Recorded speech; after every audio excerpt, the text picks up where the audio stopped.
السلام علیکم ورحمۃ اللہ وبرکاتہ۔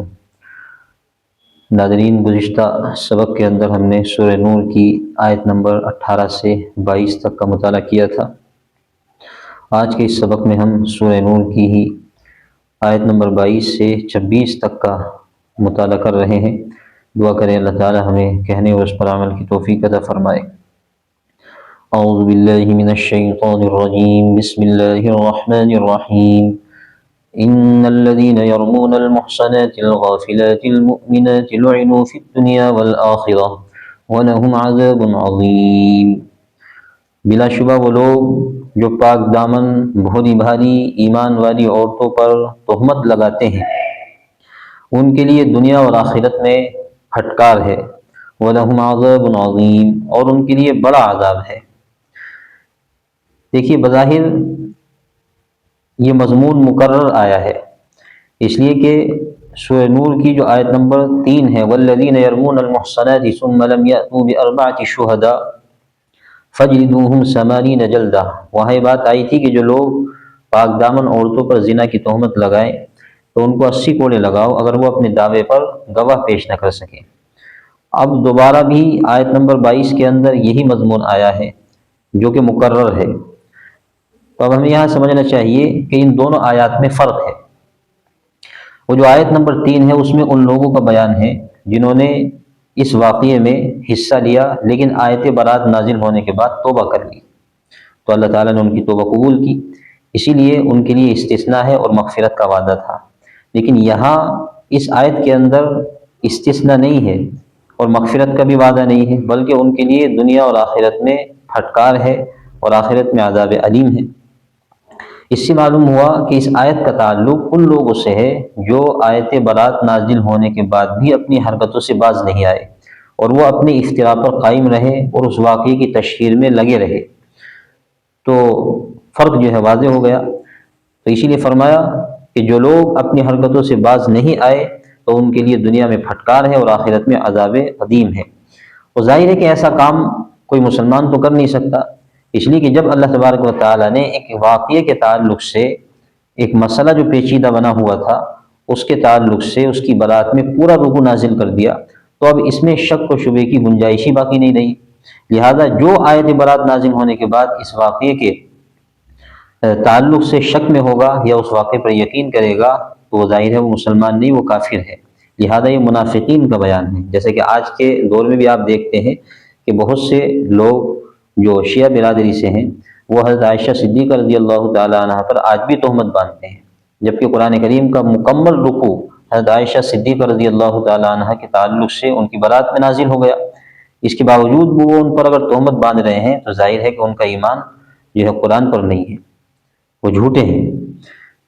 یوم تشہد علیہم السنتہم وایدیہم وارجلہم بما کانوا یعملون، جس دن ان کے خلاف ان کی زبانیں، ان کے ہاتھ، ان کے پاؤں ان کے اعمال کے خلاف گواہی دیں گے۔ جیسے کہ حدیث میں آتا ہے کہ جو لوگ قیامت کے دن اپنے جرائم کا اعتراف کر لیں گے تو اللہ تعالیٰ ان کے گناہوں کو معاف فرما دیں گے، لیکن جو لوگ اپنے جرائم کا اعتراف نہیں کریں گے بلکہ یہ کہیں گے کہ یہ گناہ تو ہم نے کیا ہی نہیں، یہ فرشتوں نے غلط لکھ لیا ہے، یہ فرشتوں نے غلط لکھ لیا، تو اب جو ہے ان کی زبانیں، ان کے ہاتھ، ان کے پاؤں ان کے خلاف ان کے عمل کے بارے میں گواہی دیں گے۔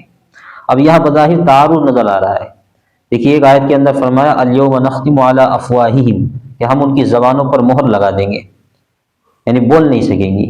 اس آیت میں فرمایا جا رہا ہے کہ ان کی زبانیں بھی ان کے خلاف گواہی دیں گی، تو اس میں تعارض نظر آ رہا ہے بظاہر، لیکن تعارض نہیں ہے، اس لیے کہ اس کا مطلب یہ ہے کہ زبانیں گواہی تو دیں گی، بولیں گی، لیکن وہ ان کے تابع نہیں ہوں گی بلکہ وہ حق کو ظاہر فرمائیں گی۔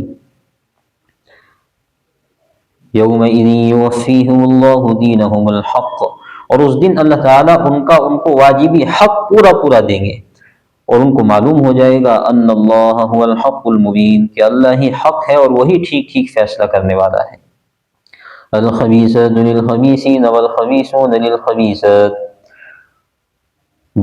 بدکار عورتیں بدکار مردوں کے لیے اور اسی طرح بدکار مرد بدکار عورتوں کے لیے۔ والطیبات للطیبین والطیبون للطیبات، اور پاک باز عورتیں پاک باز مردوں کے لیے، اور اسی طرح با کردار اور پاک باز مرد پاک باز عورتوں کے لیے ہیں۔ اولئک مبرؤون مما یقولون، اور یہ لوگ جو کچھ یہ بک رہے ہیں ان سے بری ہیں، اور ان کے لیے مغفرت ہے اور پاکیزہ رزق ہے۔ اس آیت میں اللہ تبارک و تعالیٰ نے ایک ضابطہ بیان کیا ہے کہ دیکھیے عام طور سے طبائع کے اندر طبیعتوں میں مماثلت ہوتی ہے۔ جو نیک طبیعت ہوتے ہیں، جو نیک طبیعت عورتیں ہوتی ہیں، تو وہ فطرتاً نیک طبیعت مردوں کی ہی طرف مائل ہوتی ہے۔ اسی طرح جو پاک باز مرد ہوتے ہیں تو ان کی طبیعت بھی ایسی ہی پاک باز عورتوں کو تلاش کرتی ہے، تو قدرت بھی ان کو آپس میں ملا دیتی ہے۔ اللہ ماشاء اللہ کچھ واقعات اس طرح کے ہو جائیں اس کے خلاف تو وہ شمارے میں نہیں آئیں گے، لیکن جن کی طبیعت پاک ہوتی ہے، صاف ہوتی ہے، تو اللہ تبارک و تعالیٰ ان کو پاک صاف ہی عورتیں عطا کرتے ہیں، چاہے مرد ہوں یا عورتیں ہوں۔ اب ظاہر ہے کہ انبیاء علیہم الصلوات والتسلیم کی جو ذات ہے تو وہ اس دنیا کے اندر مثالی شخصیت ہے، صفائی ستھرائی کے معاملے میں، ظاہری صفائی ہو باطنی صفائی ہو، اور نبی صلی اللہ علیہ وسلم تو انبیاء کے سردار ہیں، لہذا ان کے لیے اللہ تبارک و تعالی کیسے ہو سکتا ہے کہ بدکار عورتوں کا انتخاب کرتے ہیں؟